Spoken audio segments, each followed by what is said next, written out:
بسم الله الرحمن الرحیم. نبی کریم صلی الله علیه وسلم د نبوت نه وړاندې د ځوانۍ په زمانه کې شغل تجارت و. د عمر مبارک چې 15 کاله شو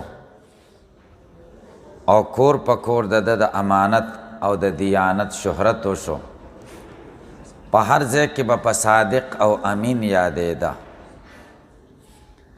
نو مکه مکرمه کې یوه مالداره د شریف خاندان پاک دامن او باعفته بیبي وه، حضرت خدیجه رضی الله تعالی عنها. د هغې د پاک دامنۍ او د عفت شهرت په ټوله مکه کې و. او د هغې دلیل دا دی چې جاهلیت زمانه کې او د اسلام په زمانه کې دا په طاهرې سره ملقبه وه. خلکو به ورته طاهره ویلې، پاکه بیبي. د قریشو قافله به تجارت ته شام ته تله، نو دی به خپلې پیسې ورکړي چاته په مضاربت باندې. نو د دې پیسې به د ټولو قریشو د پیسو او د مال نه زیاتې وي، دومره مالداره وه. نو دی نبی کریم صلی الله علیه وسلم ته خبر ولیږه، که ته زما دا مال ویسې او شام ته لاړ شي د قریشو د قافلې سره، نو نورو ته چې څه مزدوري میلاویږي د هغې نه به تا ته زیاته میلاویږي، ځکه دی امین و. نبی کریم صلی الله علیه وسلم چې د تره ابو طالب حالت او مالی مشکلاتو ته وکتل، نو دا دعوت قبول کو چې ټیک شو. خدیجه رضی الله تعالی عنها د سره خپل غلام میسره ولیږه چې دی به مې تا سره خادم وی، او ټول مال یې ورته وسپاره. نو د تجارت په غرض دا دویم سفر و د نبی کریم صلی الله علیه وسلم شام ته، او دی وخت کې د عمر 15 کاله و. د بصرا مقام ته چې ورسېده، هلته د یوې ونې د لاندې کېناستو. هلته یو راهب و د عیسائی مذهب تابعدار، د هغه نوم و نستوره. هغه چې دی وکتو، راغی او دی سره ملاقات وکړو، او دا یې ویلې چې د عیسی ابن مریم نه وروسته د دې ونې د لاندې بل نبي نه دی ناست شوی، او داسې ښکاري چې دا د آخرې زمانې نبي دی.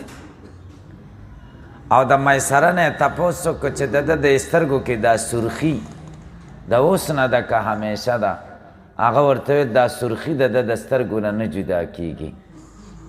نو نستوره وویلې هو وهو نبی وهو آخر الانبیاء. بس دی مکه پیغمبر دی چې د کم سره وعده شوې ده، د کم وعده تیرو کتابونو کې شوې ده، او دی د ټولو پیغمبرانو آخرنی پیغمبر دی. رسول الله صلی الله علیه وسلم بیا په خپل تجارتي کار خرید او فروخت کې مشغول شو.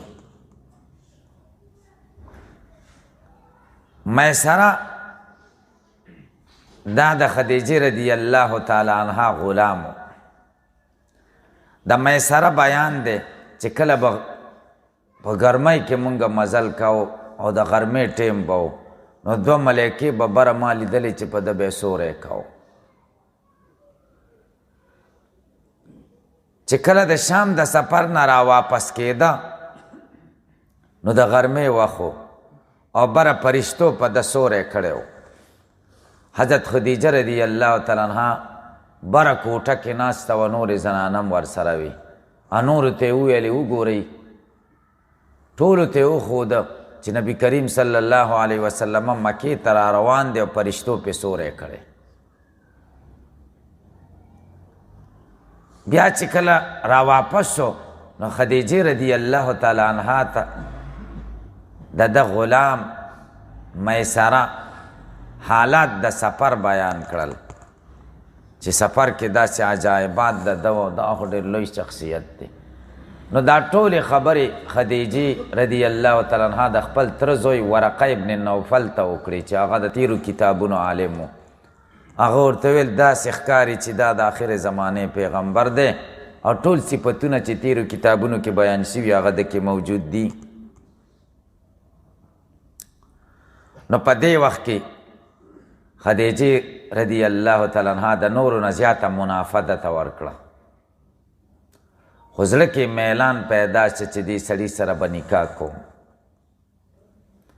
خدیجه رضی الله تعالی عنها د 40 کلو وه او نبی کریم صلی الله علیه وسلم عمر 15 کاله و او خدیجه رضی الله تعالی عنها مخکې کونډه شوې وه 2 خاوندانو نه. یو خاوند یې وفات شوی او د بل سره یې نکاح کړې وه، بل وفات شوی و نو اوس کونډه وه. نو نبی کریم صلی الله علیه وسلم سره نکاح د دې 3مه نکاح وه.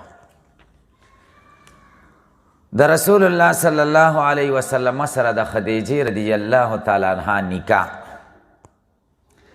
د محمد ابن اسحاق د روایت مطابق هر کله چې خدیجې رضی الله تعالی عنها د میسره نه تمام حالات د سفر واورېدل نو زړه کې رغبت او مینه پیدا شوه چې د سید الکائنات صلی الله علیه وسلم سره نکاح وکړي.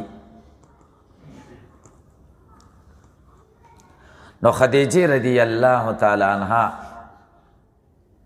د شام د نبی کریم صلی الله علیه وسلم د شام د دې سفر نه 2 میاشتې او 15 ورځې وروسته رسول الله صلی الله علیه وسلم ته د نکاح پیغام ولېږه چې زه تا سره نکاح کول غواړم. محمد صلی الله علیه وسلم د خپل تره ابو طالب سره مشوره وکړه چې څه کول پکار دي، څه وکړم. هغه ورته وویل ډېره ښه خبره د نکاح ورسره وکړه. نو ابو طالب او د نبی کریم صلی الله علیه وسلم بل ترو حمزه او د خاندان نور خلکو دا لاړل او د خدیجې رضی الله تعالی عنها په ځای کې د نکاح مراسم تیار شو. د خدیجې د طرفه څوک د نکاح ولی